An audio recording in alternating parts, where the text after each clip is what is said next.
Hi, my name is Natalie Ledwell. I'm the founder of mymovies.com and the best-selling author of the book Never in Your Wildest Dreams. And today I'm going to talk about how to transform a negative relationship into one of gratitude.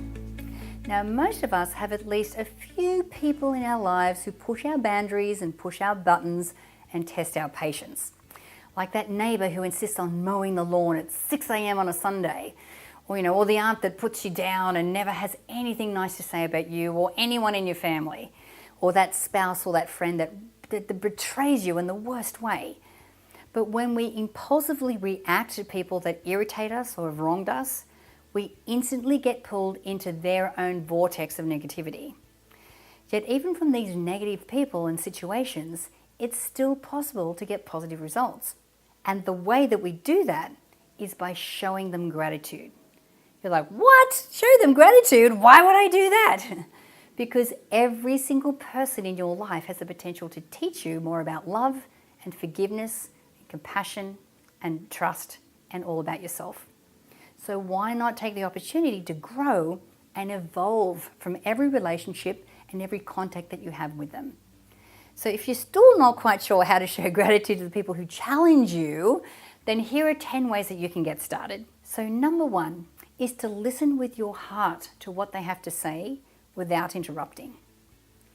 So this is interesting because what we want to do is like when they're pushing our buttons and really challenging us, that when we let them talk and we're not listening from this is you are pushing my buttons, this is not great, but when we're listening from a place with our heart about what they have to say without interrupting them, what we're doing is shifting into an energy of empathy.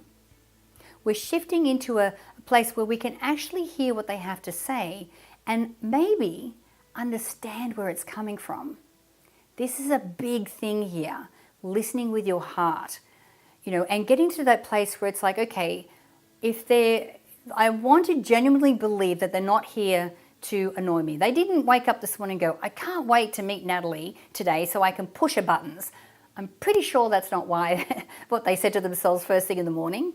But if I'm listening with my heart, then I actually listen from a place of empathy and maybe I get to hear something and understand why they communicate the way that they do. The second thing is to thank them for opening your eyes to a new life perspective, even if you don't agree with it. Now, this is particularly an important thing that I think that the world needs right now. In my observation, we have such a division happening, especially in the US right now. It's difficult for any of us to be able to watch any kind of media outlet, whether it's newspaper, radio, TV, without that particular media being biased in one way or the other. Then on top of that, we have news channels that need to fill 24 hours of news that have people that are offering their opinion, that are trying to manipulate or sway us in a particular way. So when you're listening to this and you're thanking them for the communication, for opening your eyes to a new perspective, and if you don't agree with it, this is what you want to, like, for me, it's like when I'm watching the news, I try and watch a little bit Fox, a little bit of CNN, a little bit of HuffPost, and trying to make my own assumption. And I'm also trying to get both sides of the story. So if someone's sharing something with me about a particular thing like global warming or any of the hot topics right now that I'm not particularly on board with their opinion, the thing is when I listen from my heart, first of all, I'm hearing what they have to say. And I'm open to the fact that I want to be educated and maybe have my opinion expanded because of it. Now, even if I don't agree with them, what having this conversation, what it does is it helps me understand people. It helps me understand community. It helps me understand why someone may have a different opinion to me. Now, I may not agree, and that's completely fine, but I'm really happy to understand why someone thinks something differently. Again, we're stepping into this place of empathy and understanding. And just because someone doesn't agree with my opinion, it's not going to change my world. Me having a different opinion is probably not going to change their world, but it may make me a little bit more educated in what I think. And number 3 is to make sure that they know how much you admire their strong beliefs, even if you don't hold them yourself. Because here's the thing that I do appreciate and respect in other people. When they know who they are and they know what they stand for, and they're willing to stand up in their community, stand up for others, stand up for what they believe in, as long as it's not hurting somebody else, I have a lot of respect for that. So I want them to know how much I admire that they have strong beliefs, that they believe in something. How many people go through life like a piece of spaghetti and don't actually believe in anything? And if you don't believe in anything, it means that you believe in everything because you're so easily influenced by other things. Now again, I may not agree, but I'm okay with that. But if you have a strong sense of self and you're able to stand up for what you believe in and you're not hurting other people, I think that's fantastic. And I show a lot of respect for that. And number 4 is we don't want to tell somebody else that they're wrong. You've got to resist the temptation of telling people that they're wrong, because you know what? Wrong according to who? To me? I have a completely different experience of life. I have a completely different education. I grew up in a completely different country than I did to most people that I'm having conversations with here within the US. So I would never tell anyone that they're wrong, because to them they're right when it comes to their beliefs, when it comes to their culture, when it comes to their upbringing. So don't tell someone that they're wrong. Resist doing that, because it doesn't mean that they are wrong, because to them they probably feel like they're right. The next thing you want to do, and especially if someone's pushing a button because they believe something completely different to you, send them back love and positive attitude. Now, when you do that, see that a lot of people, especially when they know that they're pushing your buttons, they're expecting a certain reaction from you.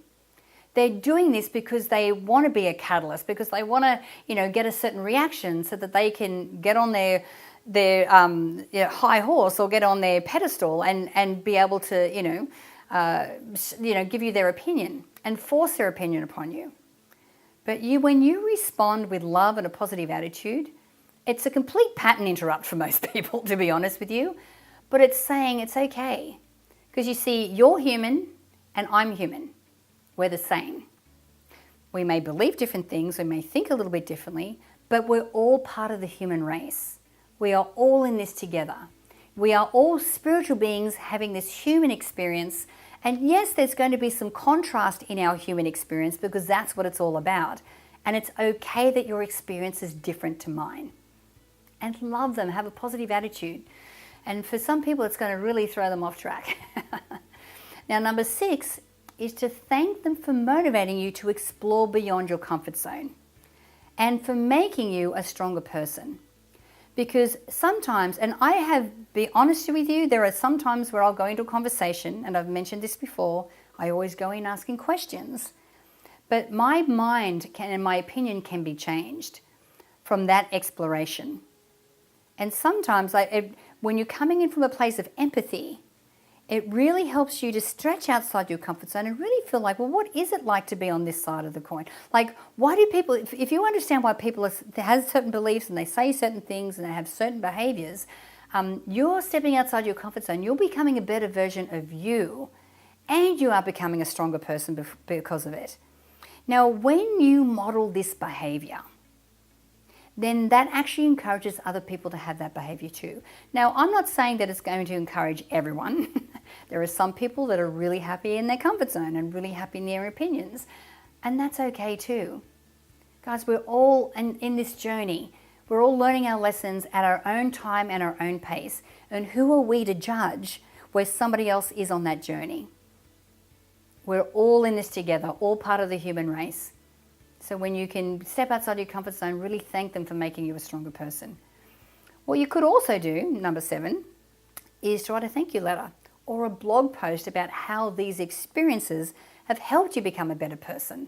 Like, use this material, use these situations to really get yourself to a point where you understand what the lesson was. The lessons that we learn upon our journey aren't always in the form of as Lisa Nichols says, sometimes they're wrapped in sandpaper. Sometimes they're rough. They're kind of like, it's a prickly kind of a situation. But when you can actually articulate how this particular, uncomfortable conversation has helped you grow or understand something about yourself, or realize that when they're pushing your button, you're going, well, why do I have a button? And you understand why this particular conversation is triggering you, and it's helping you to release that and become a better person, then share that with the world. Because the more that people realize that they do have the ability to sort of drop in and really understand and go underneath the conversation that's on the surface, and go completely underneath that and find out what's happening for them, and then use that as a tool to peel back a layer that's going to help them step into a better version of themselves, then share that information. We need to, this is the message that we want people to really be listening to now. Now, number 8, apply the skills that you've learned from them. Like maybe you learned courage or patience or resilience or empathy. But make sure that you apply these particular lessons that you learned from this conversation, apply them to the rest of your life. Embody what you just learned from that interaction. Don't just make it a great story that you tell. Embody it. Show up as this person. If it really helped to show patience, then how else can you apply patience to other areas in your life? If their story showed you like a story of courage, then how can you show up as more courageous, and how can you influence other people to do the same? So really start to embody the lessons that you learned. And number 9 is introduce them to someone who can also give them the opportunity to grow and evolve like they did to you. So what you can do is make sure that, if you find like people, or people that that can have a conversation that can help them to evolve and grow as well. Let's pay this forward. Let's really help all of us come into a place of communication and expression where we can really help to raise the level of consciousness and raise the energy of the conversations that we're having with each other. And number 10 is express your appreciation for them in a calm and loving way. Okay, so make sure that when you do say to them, this conversation has really helped me to expand my knowledge and expand, who I am, and really understand more about how we're connected, even though we don't think the same. Be really kind and loving in your remarks when you do that. Now, one of the things that I really want to share on here is a realization I had just recently. And this is to do with the current President of the United States. Now, he is what I would call a catalyzing figure. So whether you like him or hate him, whether you agree with his policies or if you don't, if you're a Republican or a Democrat, this is what I know to be true. We are all human beings, spiritual beings having a human experience on this planet. And depending on what you believe, we have a certain destiny that we're fulfilling. We had a certain knowing coming into this lifetime that there was a certain journey that we were going to be on. And when you understand that from a higher sense, like the higher self of who you are, understands that, you understand that that's true for everybody, including Donald Trump. So can you imagine being in his shoes right now?